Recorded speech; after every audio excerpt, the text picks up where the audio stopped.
ओम नमः शिवाय। श्री शिव महापुराण रुद्र संहिता युद्धखंड अध्याय 197। शंखचूड़ की उत्पत्ति की कथा। सनत कुमार बोले, हे मुने, अब आप शंकर जी का एक और चरित्र प्रेम पूर्वक सुनिए, जिसके सुनने मात्र से शंकर जी के प्रति दृढ़ भक्ति उत्पन्न हो जाती है। एक शंखचूड़ नामक दानव था, जो महावीर और देवताओं के लिए कंटक था। शिवजी ने त्रिशूल से जिस प्रकार युद्ध भूमि में उसका वध किया था, हे व्यास जी, उस पवित्र पापनाशक तथा दिव्य चरित्र को आप अत्यंत प्रेम पूर्वक सुनिए और मैं आपके स्नेह से उसको कह रहा हूँ। पूर्व समय में ब्रह्मा जी के मरीचि नामक पुत्र हुए। उन मरीचि के पुत्र जो कश्यप हुए थे, वे बड़े धर्मशील, सृष्टिकर्ता, विद्यावान और प्रजापति थे।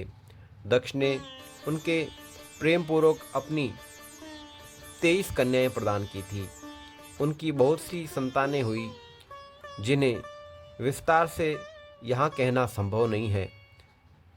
उनसे ही संपूर्ण देवता तथा चराचर जगत उत्पन्न हुआ।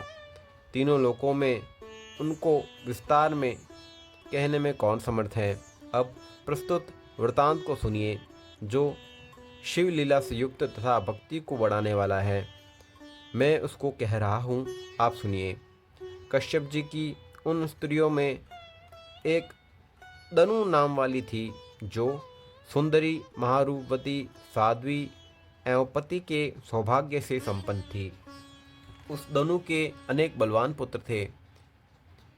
हे मुने, विस्तार से भय से मैं उनके नामों को यहाँ नहीं बता रहा हूँ।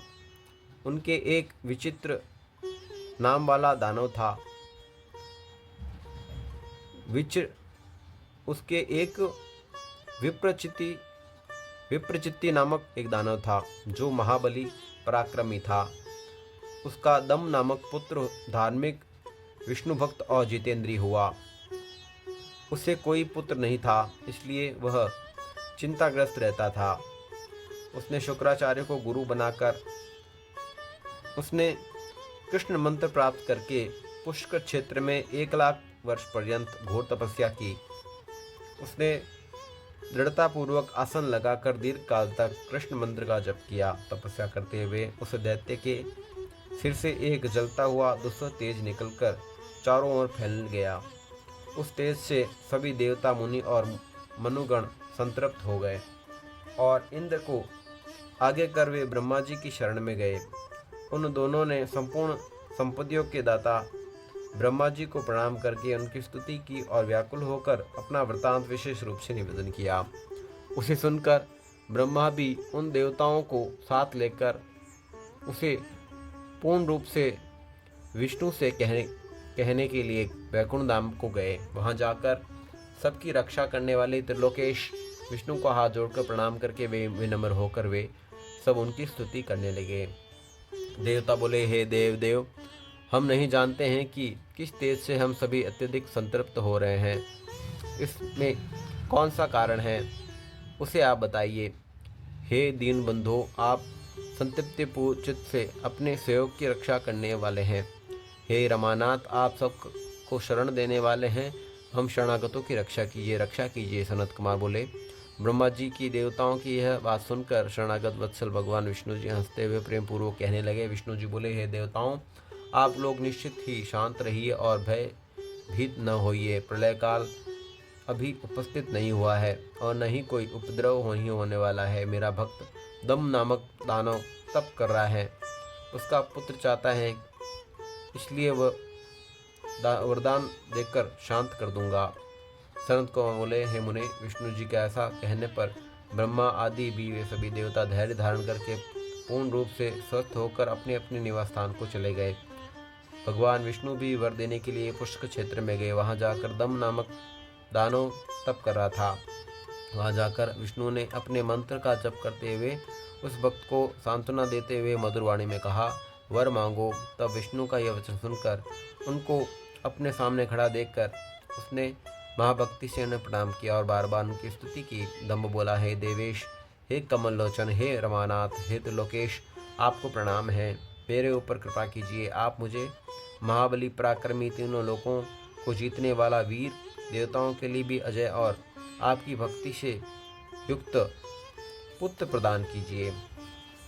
सनत कुमार बोले, दानवेंद्र के इस प्रकार के कहने पर नारायण ने वैसा ही वरदान दिया और हे मुने, उसे तपस्या के वितर कर वे अंतर्ध्यान हो गए। भगवान के अंतर्ध्यान होते ही सिद्ध होते हुए तप वाला वह पूर्ण मनोरथ वाला वह दानव उस दिशा की ओर नमस्कार करके अपने घर को चला गया। इसके बाद थोड़ी समय में उसकी भाग्यवती पत्नी ने गर्भ धारण कर लिया और अपने तेज से घर को प्रकाशित करती हुई वह शोभा प्राप्त करने लगी। हे मुने, सुदामा नामक गोप, जो कृष्ण का प्रधान पार्षद था, जिसे राधा ने शाप दिया था कि वह उसके गर्भ में आया, उस समय आने पर उस साध्वी ने तेजस्वी पुत्र को जन्म दिया।